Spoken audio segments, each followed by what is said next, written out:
coaching this generation's real estate superstars.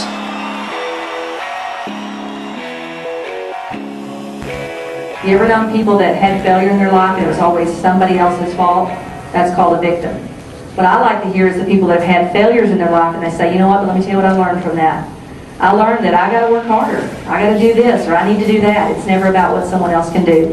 And then I like to add one more, which is number 10, and it's called learning based. John Maxwell says you can't grow with people that aren't growing. So by the way, you can't grow if you're not growing.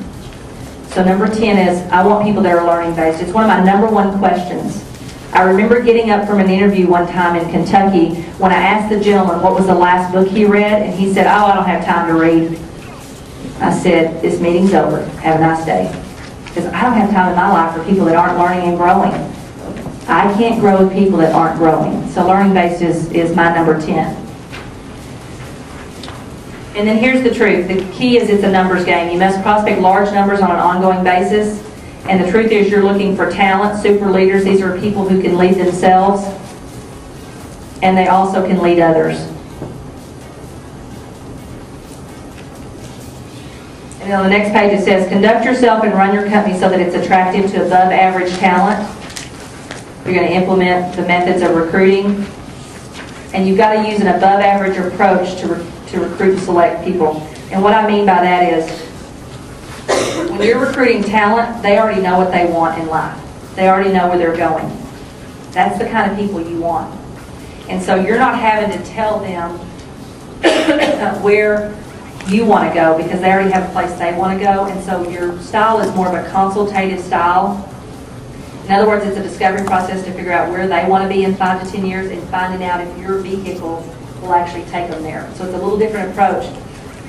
I remember when we hired our first people on our staff, what we would do is we would spend forever selling them on why they should be with us. Anybody ever done that, trying to hire somebody? You'd spend the whole time talking instead of letting them talk so you get to know who they are, and then you get them in the office and go, who the heck hired that person? They look at you and go, you did. I did? But I never let them talk, so I never got to self-discover who they were. And so part of the process that changes is you learn a self-discovery process that teaches them to kind of be okay to get unpeeled and kind of layer them back to figure out who they are.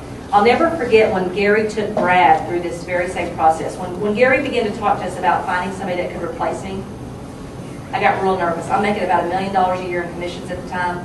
My family, thank you. My family is depending on this money. We have no other money except that money. Thank you.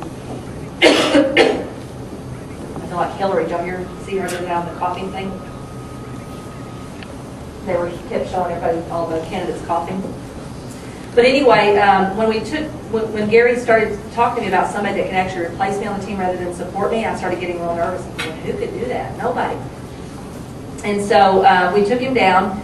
Gary took him through a 5-hour process called Recruit Select. And through that 5-hour process, afterwards he asked him to leave the room and he said, well, what do you think? And I said, well, number one, I've known this guy for 15 years, and I have to be honest with you, I've never known him like I know him right now, so I'm embarrassed to say that. Number two, how in the world could I not hire this guy after just watching him unfold in front of me?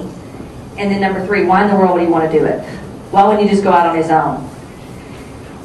And through that process, what we discovered is if you went back to the board and circled every time Brad said the word team, be a part of a team, help something grow, take something to the next level, what we were unfolding is there are entrepreneurs in the world and there are intrapreneurs. And this guy's an entrepreneur. He loves to take something and help it go to the next level, but he doesn't necessarily want to go be the pioneer to get it all started. And so as I began to see that he liked to be a part of a team, he liked to take something to the next level, he liked to help something to grow, it became real obvious to me that there are people out there that actually want to be a part of something and take it to the next level. But by the way, if I'd have used my old style of approach, we'd have never figured that out. I'd have never known any of that. So it's more of a consultative approach. It's more of really a self-discovery process for you to help them figure out if this is the right match for them, because you don't want to put them in if it's the wrong match. You don't want them in the role and they don't want to be in the role, because you're going to be doing the same thing again in 90 days if you put the wrong person in.